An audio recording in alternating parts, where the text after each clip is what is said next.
खुलुमबाय नोंथांमोनखौ फुंबिलिनि गोसो गोथारै आरो गोसो गोरबोनिफ्राय बरायबाय। वेलकाम।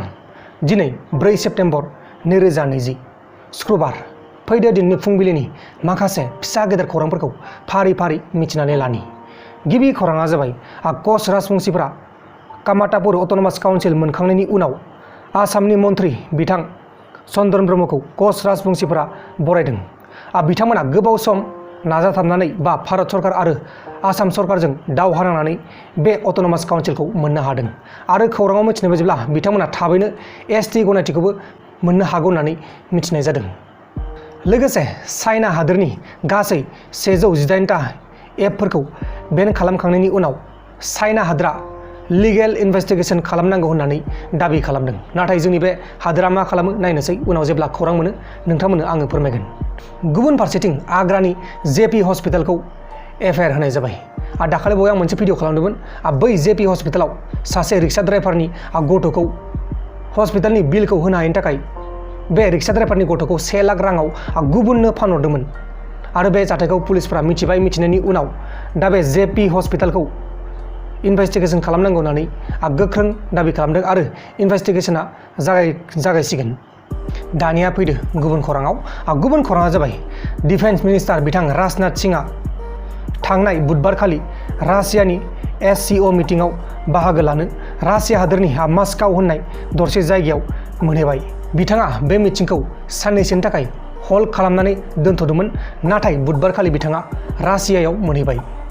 लोगोसे उत्तर प्रदेशनि बेरेली होननाय दरसे जायगायाव सासे 15 बोसोरनि हिन्जावसा गथ'खौ माखासे दुथांफ्रा लांखारनानै लहा थायोना मोनसे शीट लहा, बे शीट लहाजों बुयै बुयै बुथारबाय आरो बे जाथायनि गासै 2 सेंग्राफोरखौ UP पुलिसा एरेस्ट खालामनो हाबाय आरो बिसोरनि मुङानो जाहैबाय महित, सुमित आरो अंकित होननाया खारखुमानानै दङ।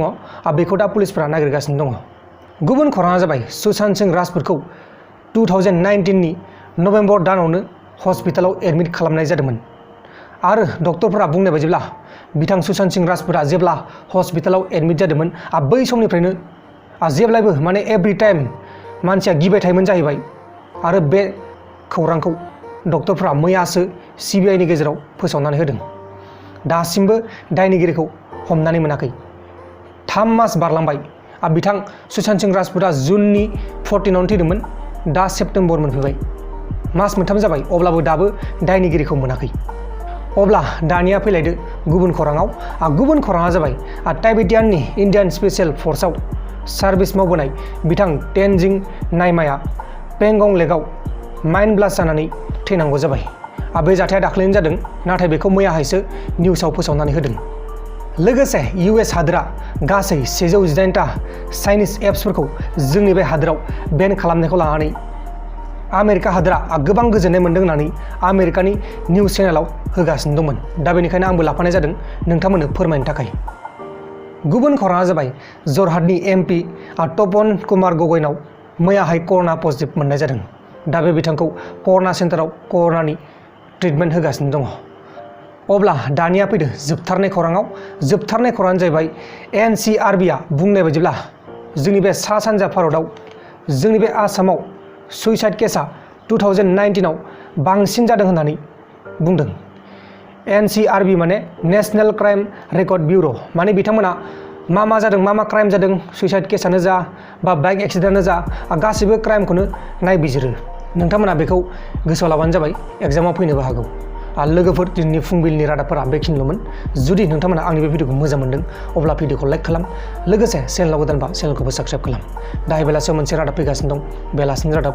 आरो लोगोफोर, नोंथांमोना बे भिडिअखौ जेसेनो हागौ एसेनो शेयार खालाम। आं जोबोर गोजोननाय मोनगोन आंनि गोसोनिफ्राय। बाय बाय।